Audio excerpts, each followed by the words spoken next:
Nous avons suivi les textes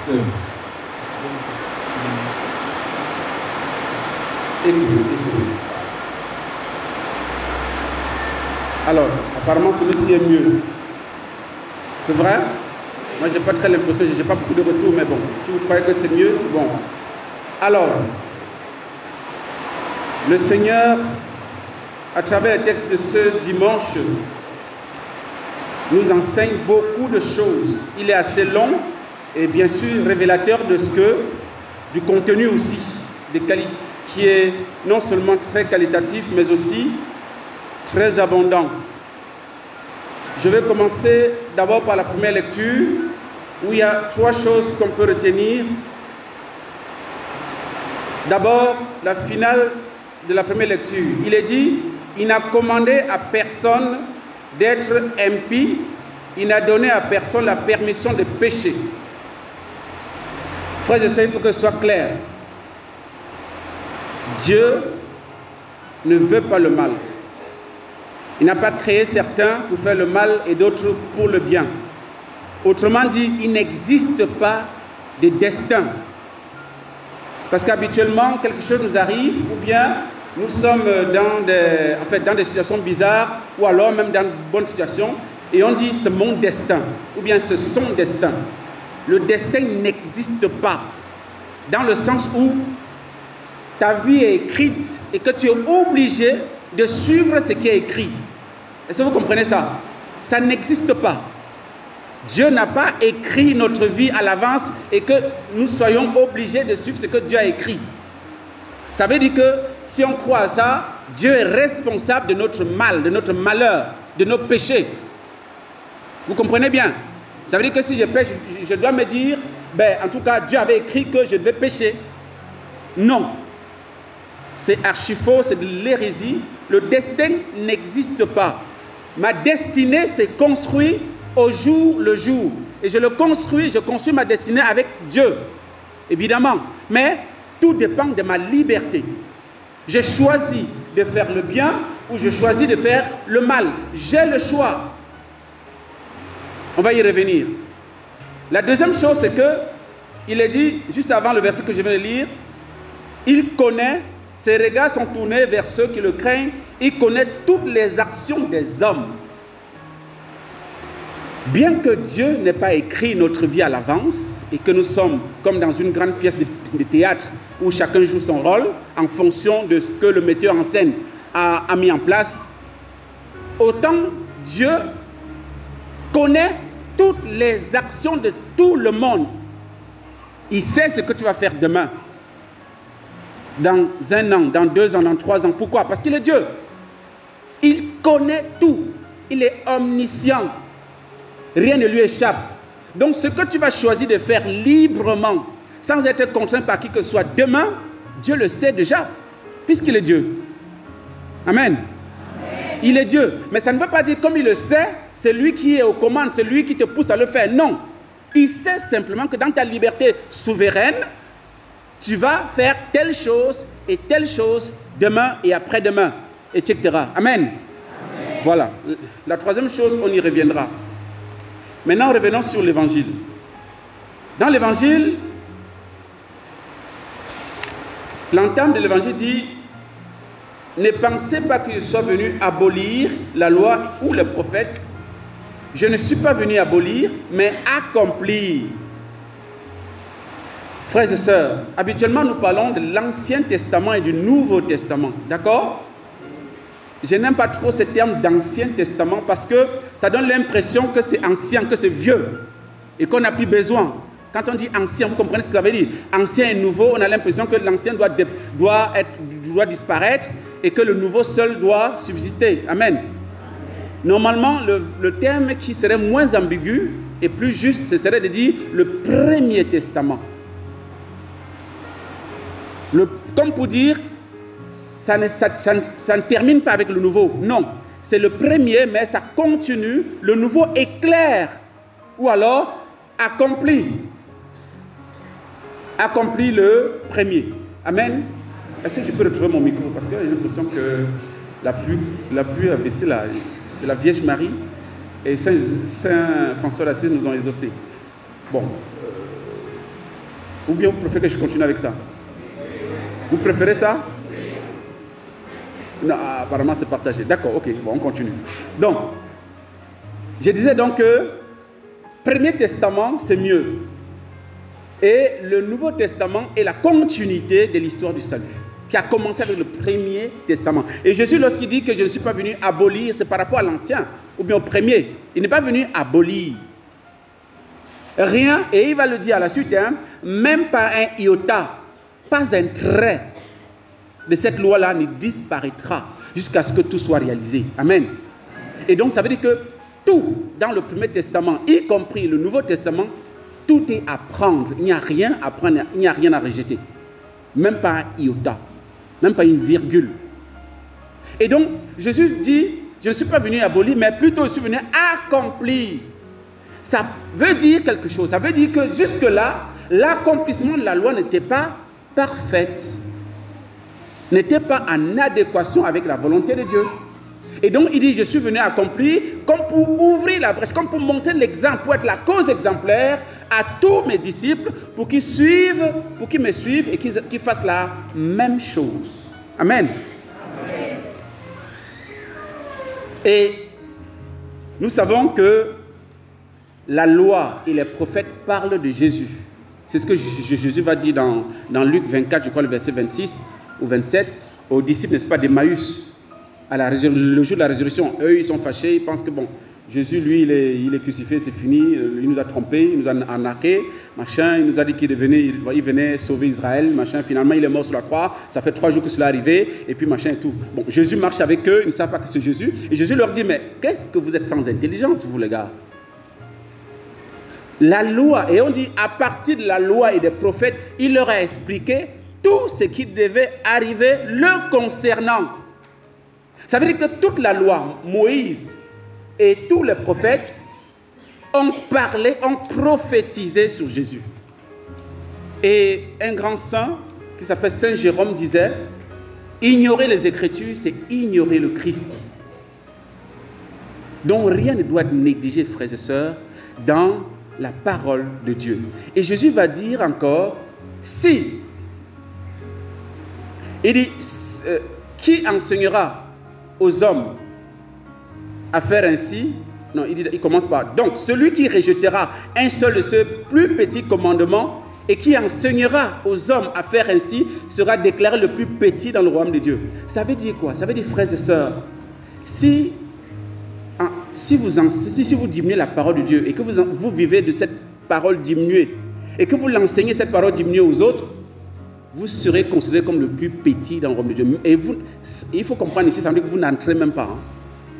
Vous n'allez même pas entrer au ciel. Parce qu'il faut savoir une chose, que le royaume de Dieu a commencé depuis que le Christ est venu, n'est-ce pas, au monde. Depuis l'incarnation, depuis Noël, le royaume de Dieu a commencé. Nous sommes dans le royaume de Dieu. Et pourtant, il y a certains qui ne vont pas aller au ciel, qui vont choisir de manière libre de partir en enfer. Et ce sont ceux qui auront diminué la parole de Dieu, qui auront diminué la vérité de la parole de Dieu. C'est-à-dire, en français facile, ça veut dire, si tu enseignes ce que tu vis, parce que si ce que tu vis n'est pas en conformité avec la parole de Dieu et que tu enseignes ça aux autres, tu es foutu. Amen. Amen. Vous comprenez bien, non? C'est clair, non? Voilà. Et il poursuit en disant, mais celui qui les observera et les enseignera, celui-là sera déclaré grand dans le royaume de Dieu. Donc il y a deux choses. Il faut d'abord observer. Et ensuite enseigner. D'accord? Mais ce n'est pas parce qu'on te dit d'observer et ensuite enseigner qu'il faut que tu enseignes que ce que toi tu observes. Parce qu'il peut arriver, et nous sommes tous des infidèles, nous sommes tous des gens qui sont en chemin, nous progressons chaque jour, évidemment. Donc il y a des choses dans notre vie à corriger, à convertir. On est tous d'accord. Mais ce n'est pas parce que tu vis peut-être telle chose mal que tu dois enseigner la même chose à l'autre. Non. Tu es tenu d'enseigner la vérité. Même si toi-même tu as de la peine à en vivre. Vous comprenez? La vérité n'est pas pour l'homme, n'est pas la mesure de l'homme. La vérité, c'est le Christ. Nous n'avons pas à prêcher ce que nous vivons. Nous devons prêcher la parole de Dieu. Et quand tu prêches la parole de Dieu, ça te concerne aussi. Comme ça concerne l'autre. Parce qu'habituellement, aujourd'hui, on fait des trucs parce qu'on se dit, même le prêtre fait ça. Mais qui vous a dit que le prêtre vous a sauvé? Mais qui vous a dit ça? Qui vous a dit, on va vous juger par rapport à ton curé, par rapport à ton prêtre. Mais non, on te jugera par rapport à la parole de Dieu, la parole de Jésus, pas la parole du prêtre. Le prêtre prêche la parole de Dieu et il est aussi concerné au même titre que toi. Tu n'as pas à justifier ta tiédeur, tes péchés parce que le prêtre fait aussi. Non. Il a besoin aussi de se sauver, il a besoin aussi de se convertir. Et si tu penses qu'il vit mal, tu peux l'aider. Tu peux prier pour lui. Tu peux lui parler si tu peux. L'aider à comprendre que ce qu'il fait n'est pas bien. Parce que lui aussi, il a appelé à se convertir. Amen. Amen. Et donc, nous n'avons pas à copier un homme ou bien à ressembler à mon voisin pour pouvoir... Comme mon voisin, il est toujours premier dans l'église et pourtant il fait ci, il fait ça. Donc moi aussi, je peux aussi me permettre. Mais non. Mais non. Regarde-toi à travers le miroir de la parole de Dieu, pas à travers le miroir de ton voisin ou de, je ne sais pas qui est le chef de la chorale ou bien je ne sais pas quoi, ou du prêtre. Non, c'est le miroir du Christ, de la parole de Dieu qui doit déterminer ton comportement, qui doit te permettre de changer ce qu'il faut changer dans ta vie. Amen. Amen. Super. Alors, on continue. Jésus dit, si votre justice ne surpasse pas celle des scribes et des pharisiens, vous n'entrerez pas dans le royaume de Dieu. Frères et sœurs, Jésus s'adresse à ses disciples.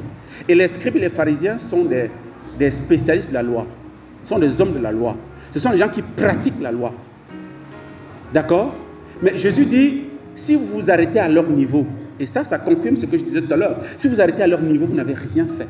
Et il dit, vous n'entrerez même pas dans le royaume de Dieu. Si votre justice ne dépasse pas, et la justice il renvoie aux œuvres. Si vos œuvres, si votre manière de faire ne dépasse pas ce que font les scribes et les pharisiens, vous n'hériterez pas le royaume de Dieu. C'est ça la radicalité évangélique, frères et sœurs. Nous ne sommes pas appelés à être des chrétiens mi-figue, mi-raisin, ni chaud, ni froid, ou on est chrétien ou on ne l'est pas. Je ne suis pas en train de dire que nous sommes saints. Non. Mais il faut que ce soit clair pour nous que notre objectif, c'est d'être des chrétiens crédibles. Ça doit habiter nos tripes. Ça doit être notre conviction de tous les jours lutter pour être ce que le Seigneur voudrait que nous soyons. Ce ne sera pas évident, on va tomber, c'est clair. Mais il ne faudrait pas que, voilà, qu'on s'installe dans la médiocrité parce que tout le monde fait ça. Parce que machin, c'est... Non, mais non.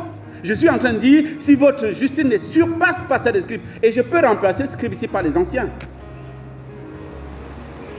Parce que on peut se dire, mais les anciens, les anciens, eux, ils vivent comment? Moi, je peux faire comme eux. Mes aînés, ils font comment? Aujourd'hui, on a des aînés qui ne sont plus des repères par rapport aux jeunes. Ils ne sont plus des repères du tout. Mais est-ce que le jeune doit trouver le prétexte pour ne pas se dépasser, pour ne pas vivre selon l'évangile? Non. Tu dois dépasser la justice des anciens. Tu dois toujours exceller, aller vers l'excellence. Et c'est ce que le Seigneur invite les disciples à vivre. Si votre justice ne suit pas passer des scribes, vous n'entrez pas. Mais en même temps, frères et sœurs, ce n'est pas évident. On est tous d'accord. On est tous d'accord que ce n'est pas évident. Parce que Jésus va dire, vous avez appris qu'il a été dit aux anciens, effectivement, tu ne commettras pas de meurtre. Vous savez que la loi, pour être coupable de la loi, il faut qu'on voie un cadavre. C'est-à-dire que si tu es criminel, il faut qu'on voie un corps. D'accord? On voit un cadavre, on sait que tu as tué. Mais Jésus dit, votre justice ne doit pas être celle-là. Vous ne devez pas attendre de tuer quelqu'un pour vous croire criminel. Non. Quiconque se met en colère contre son frère est criminel.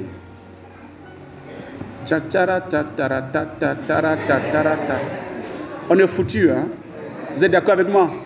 On est tous foutus. Bien malin qui peut me dire qu'il ne tombe jamais en colère, qu'il n'est jamais en colère ici. Bien malin. Mais on est foutus. Mais ça veut dire, mais en fait, le Seigneur veut nous pousser loin. Parce qu'il va encore dire un peu plus bas, il vous a été dit, ne commettez pas d'adultère. On sait qu'on nous accuse d'adultère quand on nous attrape avec la femme d'autrui, bien avec le mari d'autrui. D'accord? C'est ça, non? Mais Jésus nous dit, lorsque tu regardes la femme avec convoitise, tu es adultère. On ne t'a pas attrapé. C'est dans ton cœur. Personne ne sait ce que tu penses dans ton cœur. Et pourtant, Jésus dit, c'est jusque là. C'est là le péché contre l'adultère. C'est là, il ne dit pas que ça commence là. Il dit, c'est là le péché contre l'adultère. Tu es adultère, c'est ce qu'il dit. C'est pas moi qui le dis, hein. Il dit, tout homme qui regarde une femme avec convoitise a déjà commis l'adultère avec elle dans son cœur. Tu n'as même pas salué la femme. C'est-à-dire que tout, c'est encore dans ton cœur, tu as déjà commis. C'est pour vous nous dire, frères et sœurs, Jésus veut nous inviter à la radicalité évangélique, à veiller sur notre cœur, à veiller sur nos pensées, à veiller sur nos paroles, à veiller sur nos faits et gestes. Parce que tout vient de là. On a écouté l'évangile il n'y a pas longtemps. Hein? C'est ce qui sort de l'homme qui le rend impur. Donc Jésus vise le fondement, la racine, le lieu, le siège de nos sentiments. C'est là où il vise. C'est là que nous devons purifier notre vie. C'est là que notre cœur doit être. Parce que si notre cœur est pur, on va regarder l'autre avec un regard chrétien, avec un regard de Dieu. Amen. Amen. Et si notre cœur est pur, même si on tombe en colère, il est impossible qu'on ne tombe pas en colère. Même Jésus était en colère, vous savez. Voilà. Il est impossible qu'on ne tombe pas en colère. Mais la Bible dit, précise dans Éphésiens chapitre 4, verset 26 à 28, ceci. Es-tu en colère? Ne pêche pas. Que le soleil ne se couche pas sur ta colère. Ne laissez aucune prise au diable. Tomber en colère, ça va arriver. Et c'est même normal. Un homme qui ne tombe pas en colère, il y a un problème. Hein, ça veut dire que franchement, tu n'as peut-être ton cœur là, c'est bizarre. Mais en tout cas, c'est un problème. Et la colère est le signe qu'il y a un malaise, qu'il y a un problème, qu'il y a une imperfection, qu'il y a un scandale. C'est normal qu'on tombe en colère. Mais qu'est-ce que nous en faisons?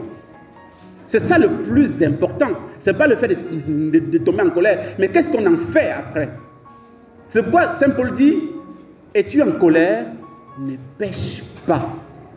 Autrement dit, tu es en colère. Mais la suite, c'est quoi? Fais des efforts pour ne pas pécher. Que le soleil ne se couche pas sur ta colère. Autrement dit, débrouille-toi pour faire la paix dans ton cœur et dans ta relation avec l'autre. Amen. Et c'est là, c'est ça de l'enjeu. Mais pour faire ça, frères et sœurs, on a besoin de quelqu'un. Et c'est ça la deuxième lecture. Saint Paul nous dit,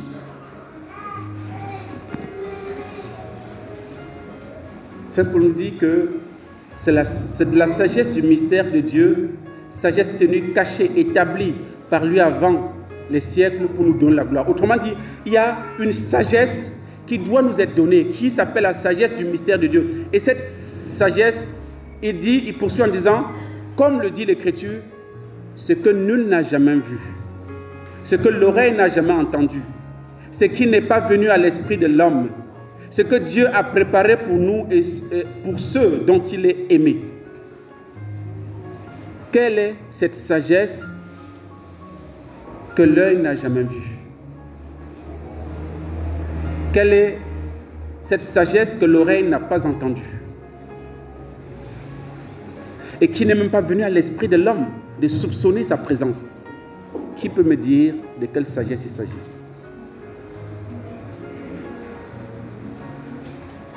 Silence radio. Il va répondre à la suite.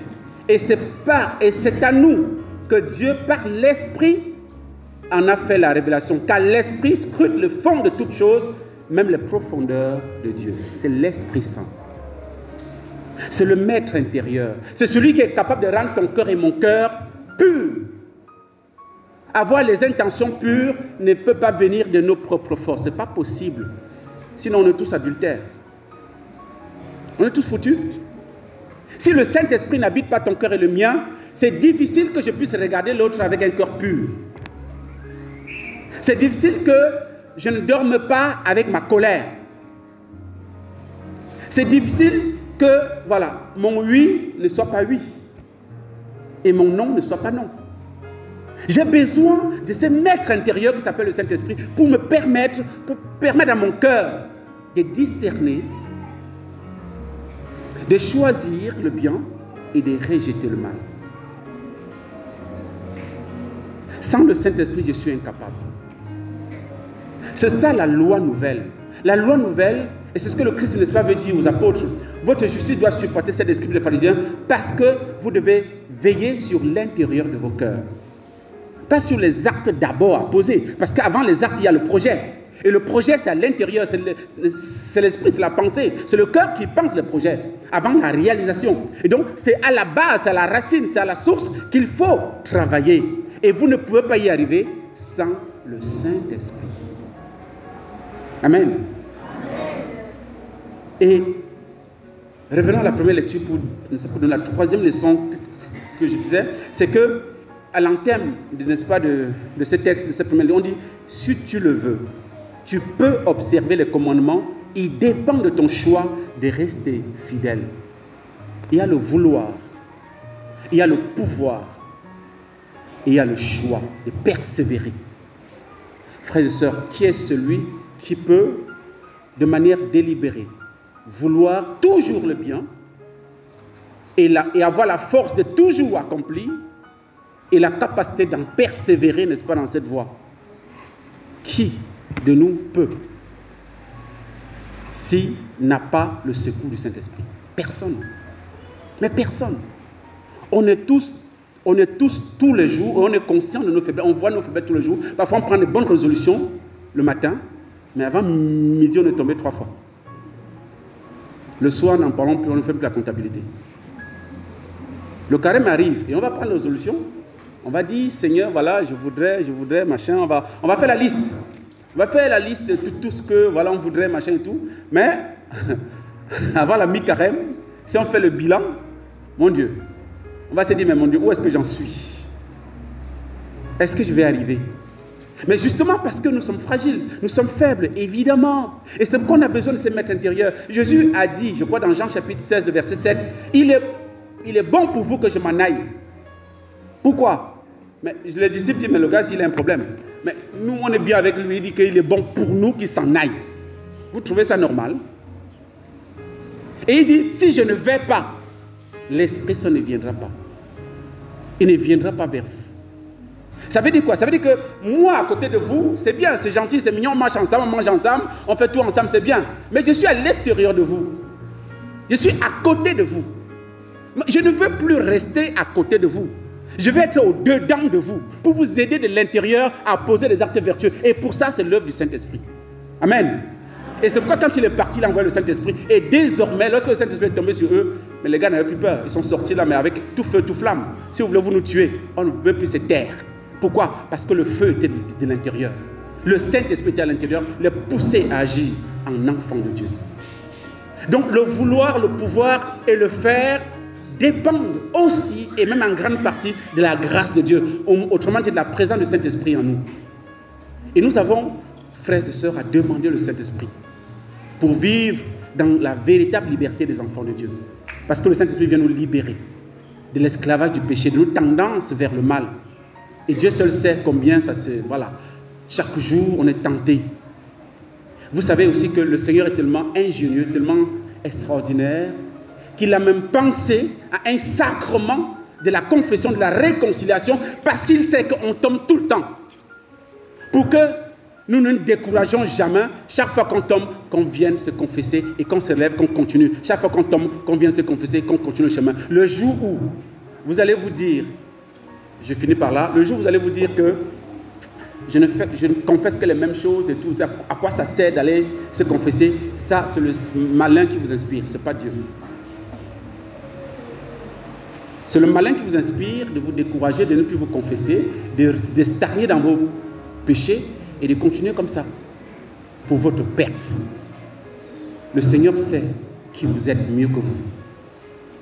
Donc, quand il a voulu ça, c'est dans sa sagesse, parce qu'il sait qui nous sommes.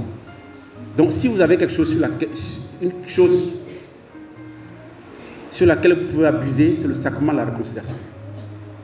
confessez-vous très souvent. Et la Vierge Marie dit, quelque part, qu'il n'y a personne au monde qui n'ait pas besoin de se confesser au moins une fois par mois. Il n'y a personne au monde. Donc même la personne la plus sainte. Et si c'est toi, la personne la plus sainte, Dieu merci, tu as au moins besoin de te confesser une fois par mois. Amen. Amen. Voilà les clés. Voilà le chemin royal. Pour vivre la radicalité de l'évangile, frères et sœurs, c'est de nous accrocher sur le Saint-Esprit, de ne jamais perdre sa présence, de ne jamais le contrister, de toujours solliciter sa présence dans nos vies, tous les jours demander l'effusion du Saint-Esprit dans la prière, pour tenir dans l'adversité, dans le combat spirituel. Amen. Amen.